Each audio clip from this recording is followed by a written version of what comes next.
2 days after Walter Cronkite's somber analysis of the war, Secretary of Defense Robert McNamara, one of the Johnson administration's key architects for the Vietnam War, steps down.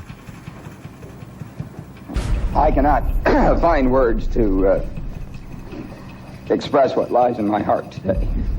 Although he had announced his intended resignation 3 months earlier, McNamara's departure in the wake of Tet is seen by many as confirmation that the administration's Vietnam policy is failing.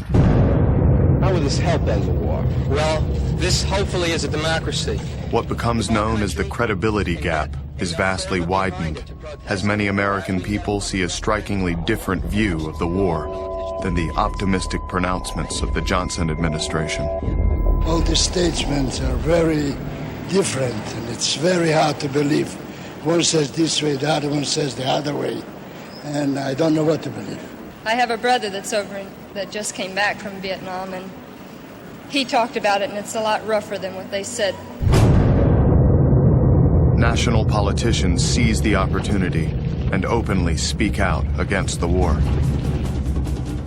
The senator from Minnesota, Eugene McCarthy, challenges President Johnson, his fellow Democrat, for the party's nomination for the coming election, and nearly defeats him in the New Hampshire primary. The entire history of this war in Vietnam, no matter what we call it, has been one of continued error and of misjudgment.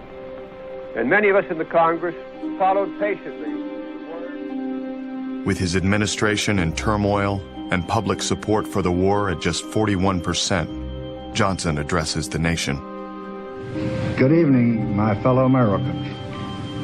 Tonight I want to speak to you of peace in Vietnam and Southeast Asia. No other He orders a halt to the bombing of North Vietnam, in the area where 90% of the population resides, and announces an effort to start peace talks to settle the war. 250 million human beings. He then drops a political bombshell. With American sons in the field far away, with America's future under challenge right here at home, with our hopes and the world's hopes for peace and the balance every day, I do not believe that I should devote an hour or a day of my time to any personal partisan causes or to any duties other than the awesome duties of this office, the presidency of your country. Accordingly, I shall not seek and I will not accept the nomination of my party for another term as your president.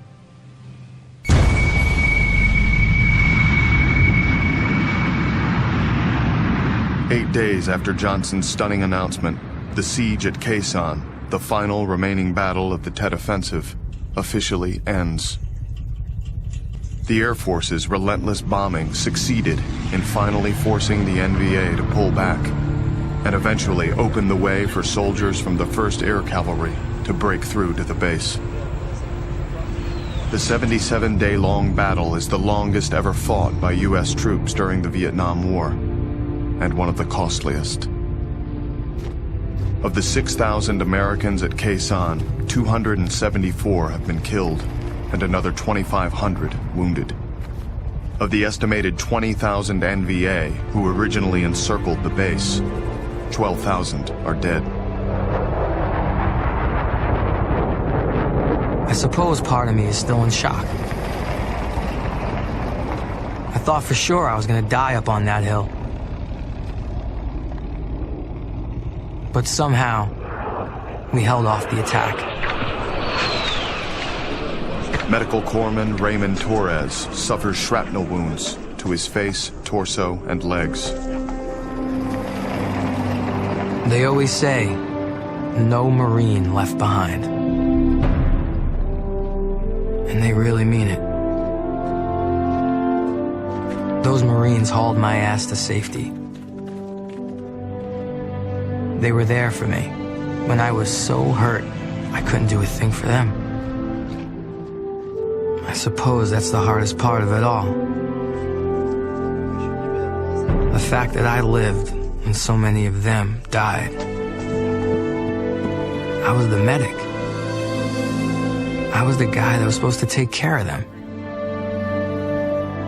They weren't supposed to take care of me. It's just very hard on you emotionally because you do everything that you can and it's not enough, you know. And that's always weighed on me throughout my whole life.